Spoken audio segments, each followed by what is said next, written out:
All right, shalom, shalom. First and foremost, I'd like to give all the honor, the praise, and glory unto Yahweh, Bahashem, Yahushua, Bahashem, Ruach HaKodesh.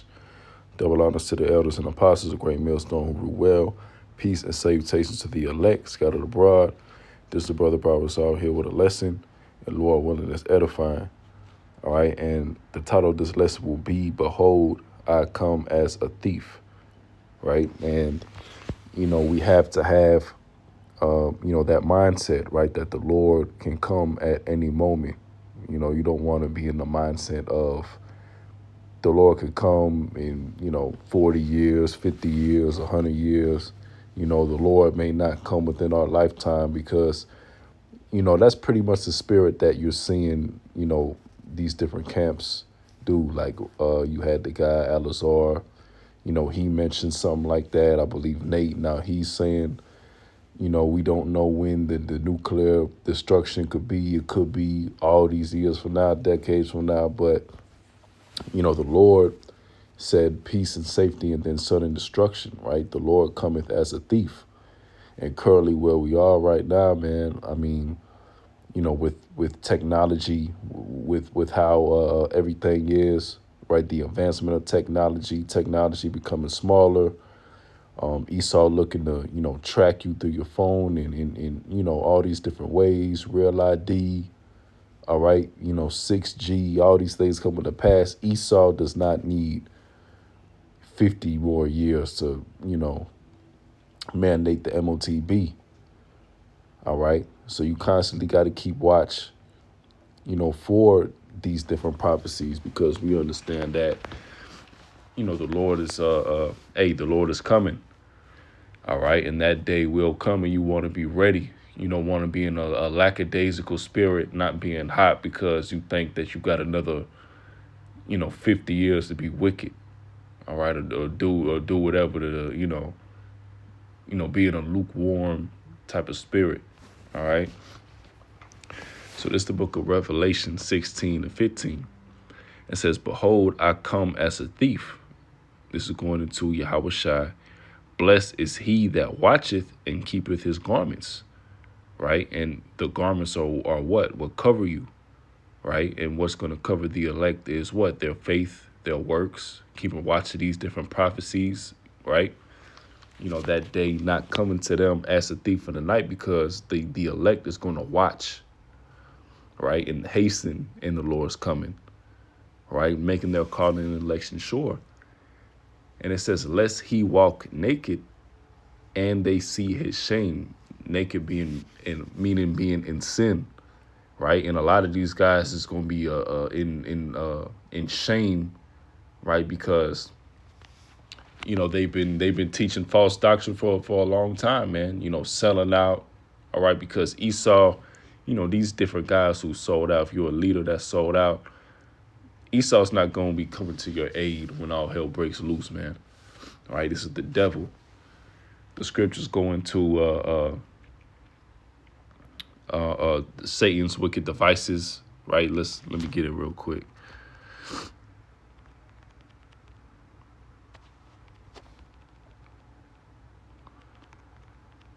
There we go. Lest Satan should get an advantage of us, for we are not ignorant of his devices. All right, so you can't trust in Esau, and you can't have a thought like, oh, I got to live another 50 years in this place. We got to buy land, do this, because that's another spirit that camps have been in, right? Pretty much, they're not ready to go. They're not ready to detach from this society. They're not ready for the kingdom. You see? You're supposed to be vexed. You're supposed to be hastening in the day of the Lord, right?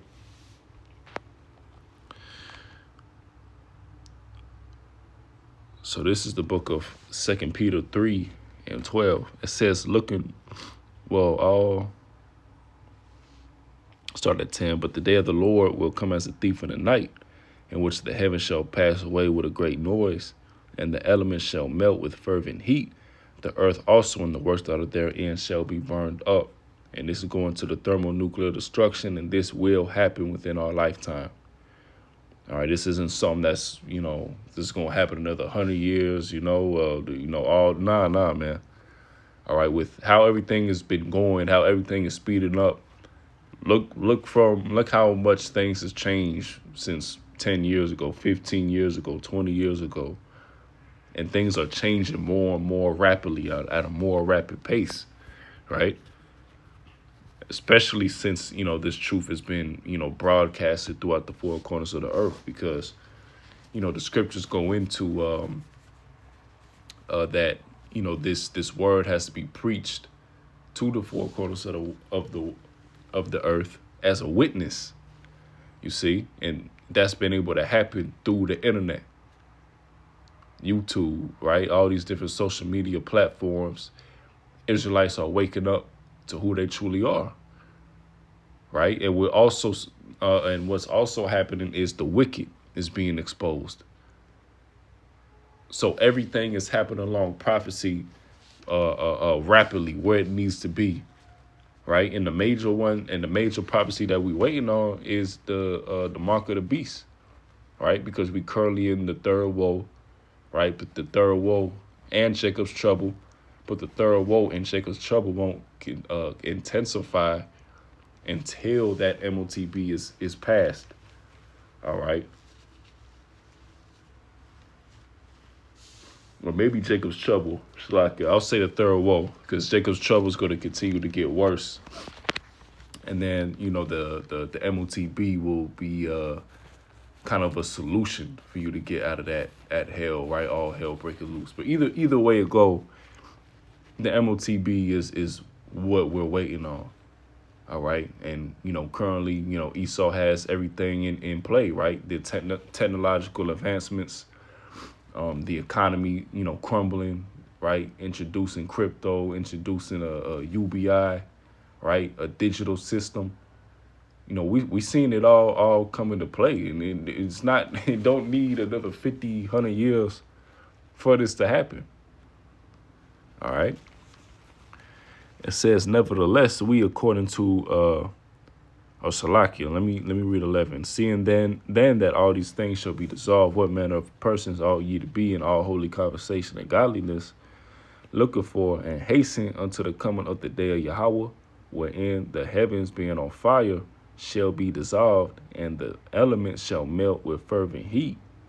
Nevertheless, according to his promise, look for new heavens and a new earth, wherein dwelleth righteousness. So that's what we hasten, right? That's what we hastening in, right? A new heaven, a new earth, where things is in order, where the law of the Lord can be established, right? A kingdom ruled in righteousness. You see? So you shouldn't be, it shouldn't be on your mind, retiring in this place and, having long-term, goals in 10, 20 years from now, because this place is getting ready to go, man. All right.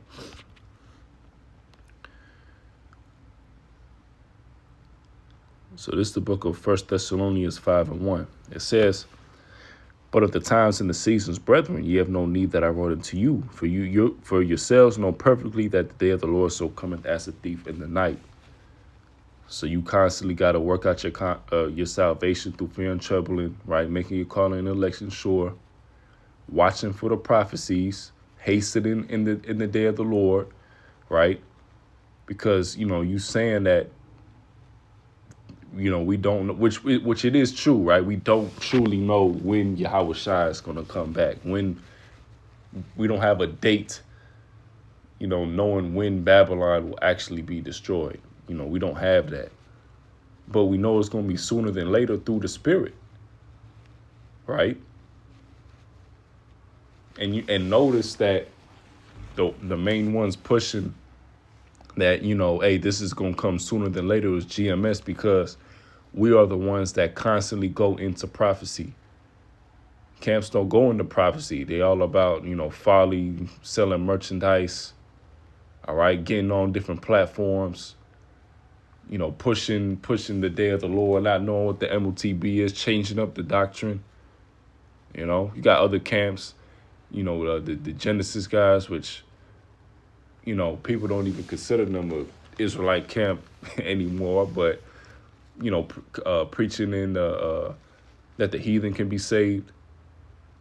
So these guys is all over the place, man.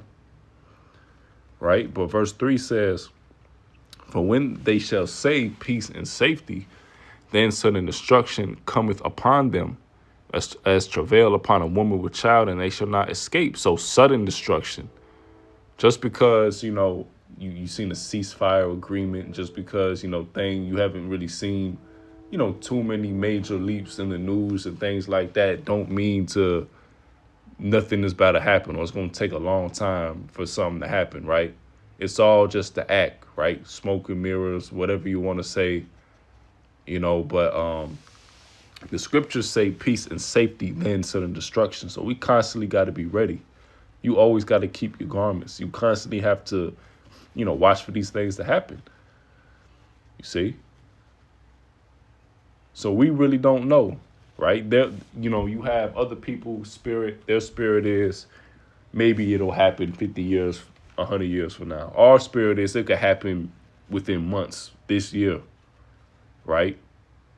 Things could start to speed up very quickly, very quickly. All right, and that's the right spirit to be in. You see. So this is the book of Matthew 24 and 22. It says, "And except those days shall be shortened, there shall no flesh be saved, but for the elect's sake, those days shall be shortened." You see? So the Lord is shortening these days, and, we're seeing that. The weeks is flying by, right? The years are going by, especially since we've been in the truth, right?